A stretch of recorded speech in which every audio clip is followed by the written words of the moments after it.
An NBC News special report. Here's Tom Yamas. And good day. We are coming on the air right now with breaking news out of Boulder, Colorado. Authorities there are holding a news conference about the attack that injured 8 people at a demonstration calling for the release of Israeli hostages being held by Hamas. The suspect, 45-year-old Mohammed Sabri Solomon, has now been charged with a federal hate crime as well as more than 40 state crimes, including first-degree murder. He is set to appear in court later today.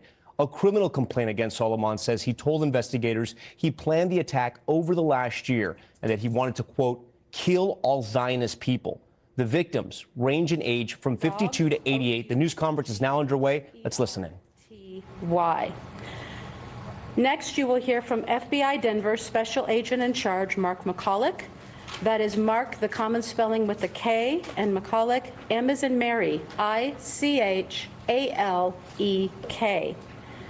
The final speaker today will be Boulder Police Chief Stephen Redfern. That is S-T-E-P-H-E-N, and Redfern is R-E-D-F-E-A-R-N. We will take a few questions at the end, and now I'm going to turn the podium over to Mr. Gruhl. Thank you. Thank you, Ms. McGuire. I'm Bishop Gruhl, the acting U.S. Attorney for the District of Colorado. On behalf of myself, my office, and the entire Department of Justice, I want to express my heartbreak and my support for the victims, their families, and the community of Boulder. I pray for those families, as well as everyone in Boulder, Colorado, and the nation who woke up this morning worried about themselves, their loved ones, and not feeling safe in their own communities because of yesterday's attack. I assure you that my office and our partners are here for you, and we are taking action. I want to thank the first responders, citizens and law enforcement alike, who worked to quickly end this violent attack, save lives, and tend to those who were injured.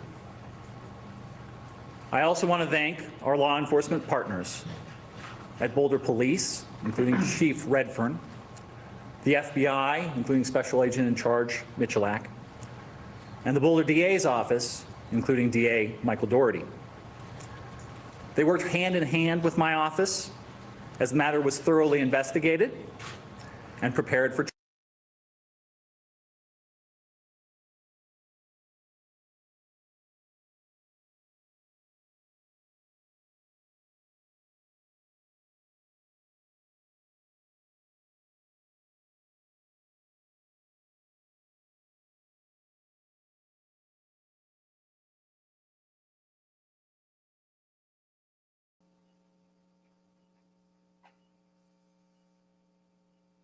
Hello. 3, 2. Ebony Cornigate's home on Jennings Drive in Albany bears the scars of gun violence, bullet holes, and blood stains. She was in bed. Are you kidding me right now?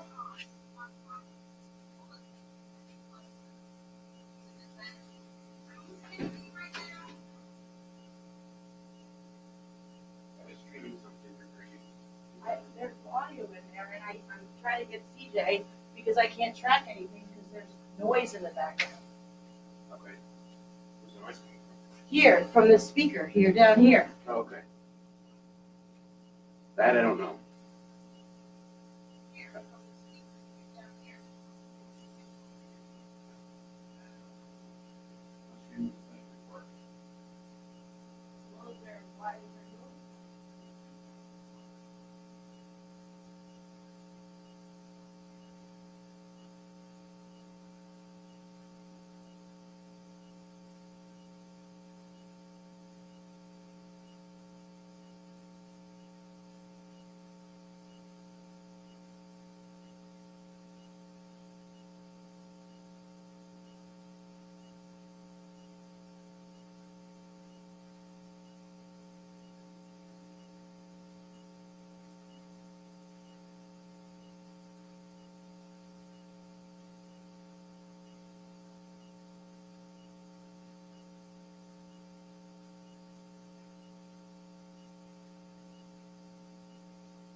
You hear it?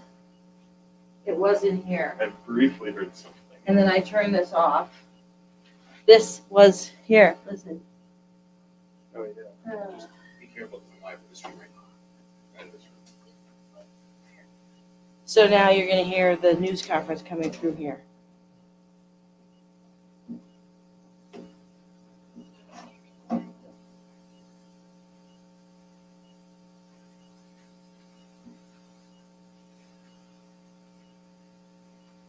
Just turn it off. Yeah. I mean.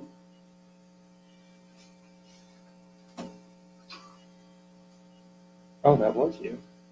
Yes, but before it wasn't. Yeah. And then I switched that. Ensuring that justice is done in response to this tragic and terrible attack. We stand united in denouncing hate, terror, and violence in this community. We're united in condemning acts of anti-Semitism, hate, and violence, and we're also united in a strong response to this horrific attack. I stand with this community and the people of the state of Colorado against hate and terror. And we are united in our commitment, both at the federal level and the state level, in pursuing and securing justice for the victims of this mass attack and for the communities that we serve. Boulder is a beautiful and special place, but we're not immune from mass violence or hate crimes, including violent acts of anti-Semitism that impact far too many communities across this country. And yesterday afternoon, on a beautiful day here in Colorado, a number of people participated in a peaceful walk and gathering on Pearl Street here in Boulder. It is a place where a lot of people gather every day. And the ones who joined in this peaceful gathering are now the victims of a senseless, unjustified, and horrific mass attack. And to all the victims, their loved ones, and to this community, I promise you that each one of us up here today will work tirelessly to ensure that justice is done and the defendant is held fully accountable. I want to recognize, as the U.S. Attorney did, the response by community members who helped in the minutes immediately following the attack and came to render aid.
attempted use of an incendiary device. And again, if convicted and if they run consecutive, the maximum on those counts would be 192 years. So 384 years on the attempted murder, 48 on the use of the Molotov cocktails, and then the attempted use would be 192 years. The judge set a $10 million cash-only bond on the state charges.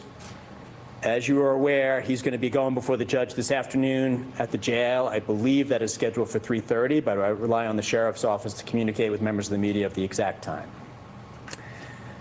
Thanks to the investigation by federal, state, and local partners, and I just want to highlight for you, this is a horrific attack.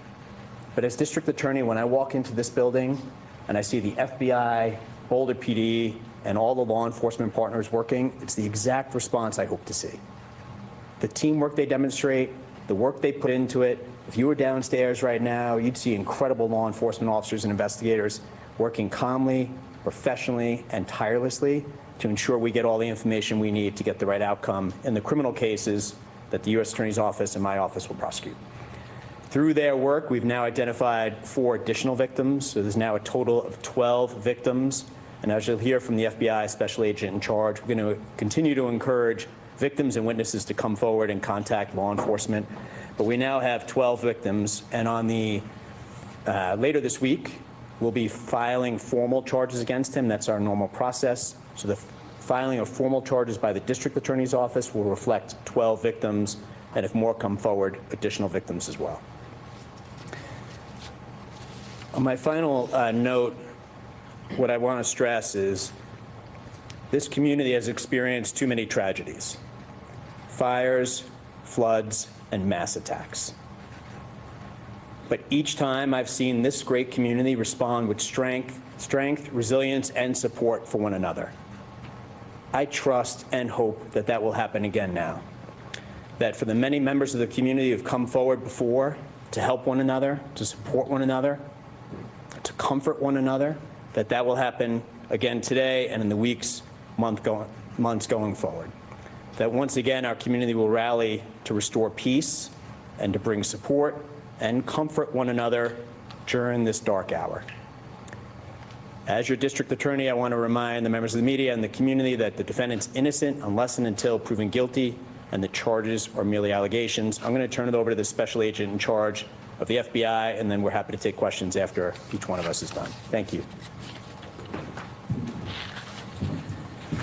Good afternoon. I'm Mark McCulloch, Special Agent in charge of the FBI's Denver field office, and want to provide a quick investigative update.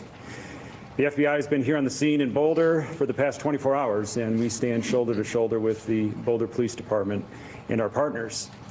Their heroic and swift actions clearly saved lives.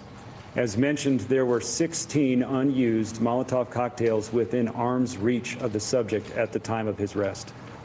So there is no question that the first responders saved lives and prevented further victims from being injured. And I think the fact that we have both federal and state charges within 24 hours of this attack is a testament to the strength of the partnerships, the professionalism of the investigators, and our commitment to the community and to each other to pursue justice. We continue to support the victims, their families, and the greater community with personnel and resources. Our hearts go out to the victims, and we want you to know that we are committed to being here for you.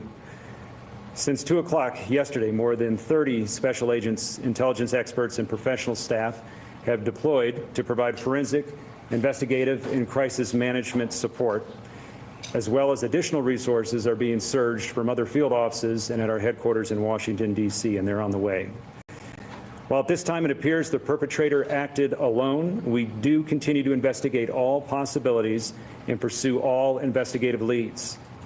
If we uncover evidence that others knew of this attack or supported the subject in this attack, rest assured that we will aggressively move to hold them accountable to the fullest extent of the law. Since the investigation began 24 hours ago, the FBI has conducted 44 witness interviews. We've executed search warrants on vehicles, property, and digital devices. We've deployed our full evidence response team both to Boulder at the main crime scene and the execution of a search warrant at a residence tied to the subject in Colorado Springs. Members of the ERT worked through the night to gather all evidence so that the Pearl Street could swiftly be reopened this morning. We've deployed victim specialists to hospitals and assigned one to each and every victim that's been identified to date. We've set up a digital media tip line. We've deployed a mobile command post for information sharing and evidence control, and we continue to canvass for witnesses, additional victims, and camera footage. We ask that you call us at 1-800-CALL-FBI if you have any information about the events that transpired yesterday. If you saw something, if you heard something, if you have information, our investigators want to hear from you. If you have multimedia evidence, whether that is photos, social media posts, or videos related to the attack, please visit the site that we've established, and you can provide your information at fbi.gov/Boulder attack. We at the FBI are not tracking any credible threats to the Boulder community at this time. However, if you see something suspicious, we urge you to call 911. The FBI takes seriously its mission to protect the American people of the United States, both nationally as well as here and in Boulder. Hate-fueled acts of violence have no place in our community, and we will use every tool and resource available to hold those who commit such acts fully accountable. And I'll turn it over to Chief Redfern.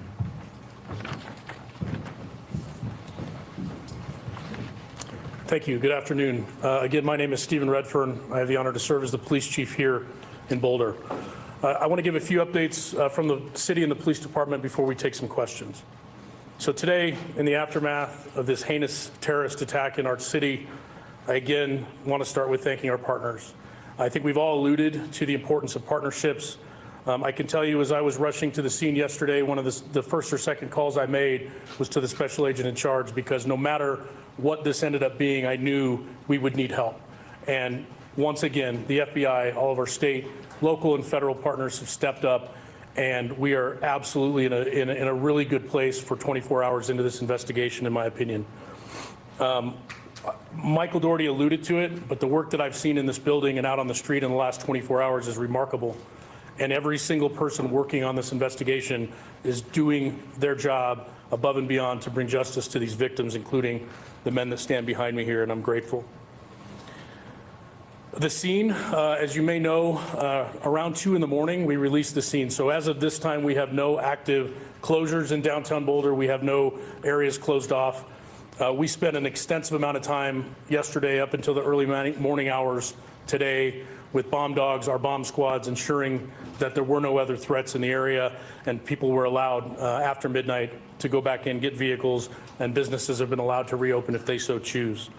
I can tell you this morning I walked down Pearl Street with members of my team. I interacted with a lot of business owners, community out there, and the way I felt leaving there was I was heartened. I was heartened by the resilience of our community, the positive attitude that people had, the understanding of the inconvenience of yesterday with businesses having to close, and really I walked out of that thinking, we're going to be okay. Once again, as a community, we're going to recover after coming together. A little bit more on community. So we are aware of events this week. We're aware of things coming up in the next, we're looking 7 to 10 days out at other events, and we are going to ensure, along with our partners, that we have adequate coverage, law enforcement coverage, security at any event that's taking place this week. We want to ensure that people feel comfortable and safe in this community gathering and remembering what happened, as well as any other planned events that we have. We will be relying upon our partners, such as the State Patrol, to ensure that we have proper coverage where people can feel safe. Before this attack, we had the Boulder Police Department, the City of Boulder, had very strong relationships with our Jewish community. We even have an officer assigned as a Jewish community liaison with Boulder PD. Those relationships have paid off dividends during this attack, and I know going forward in the aftermath, we're going to continue to work with our community. I've been in contact via phone, email, and text throughout the day and last night with members of our Jewish community. Myself and the district attorney will be leaving shortly to have a meeting with community leaders from our Jewish community as well. The message there, the bottom line message, is we want everyone to feel safe. We will not condone these types of attacks and acts in our community. I will reiterate what was prior said. It is never an inconvenience for someone to call the police if they feel uncomfortable about a situation, if they see something odd, if they see a person acting in a suspicious manner, let us come out and let us determine if there is some validity to people's suspicions. That's why we are here. So please call us if you see something. Literally, the old see something, say something adage applies here. Please call us if there's anything that's making you feel uncomfortable in the community. And lastly, I just want to say again, we have been contacted, the city and the police department from all over the world with outpouring of support, messages of support, and I want to thank you. It matters. It makes a difference going forward. So I appreciate all of that. With that, I'm going to turn it back over to our public information officers for some questions. All right, I will try We've to just been call listening on to this people news for conference there in questions, and I Boulder will with both repeat the question FBI please, and so local everybody law can hear it, and enforcement. we We've turn it now over to learned our that there are experts for 12 answers. victims in Yeah, what those Tony. law enforcement officials are calling a textbook hate crime. Essentially, this man, Mohammed Sabri Salaman, who is now in custody, 45 years old, planned the attack allegedly over a year. He came there with dozens of Molotov cocktails, ready to set them off, ready to kill people, and what he said he wanted everyone to die. We know that the victims range in age from their 50s to their 80s. Morgan Chesky joins us now live from Boulder. He's been covering this for us. And Morgan, we learned late today that one of the victims is a Holocaust survivor. Yeah, Tom, that's right. Of those initial 8 victims that authorities reported, one of those was a woman who survived the Holocaust. We do have some good news to report tonight. I did have a chance a few moments ago to speak to a local rabbi. He is aware that she was initially hospitalized, but Tom, he told me that in the last 24 hours, she has since been discharged from the hospital and is in the company of family recovering. He described her as a fighter, someone who grew up as a refugee and who has grown into a woman who is an activist, who wants to fight for the voiceless and is certainly going to be a part of this Jewish community going forward. Of course, there are still 7 others that are recovering as a result, including one of those initial 8 victims, Tom, that does remain in critical condition. Those 4 additional victims we heard about today, those are people who have likely contacted authorities to share what they experienced at that attack. You could hear authorities encouraging anyone else to please come forward as they're still gathering information, however tragic it may be, on what took place barely 24 hours yesterday. Tom? All right, Morgan, thank you. We do want to tell our viewers that video you're seeing that we're playing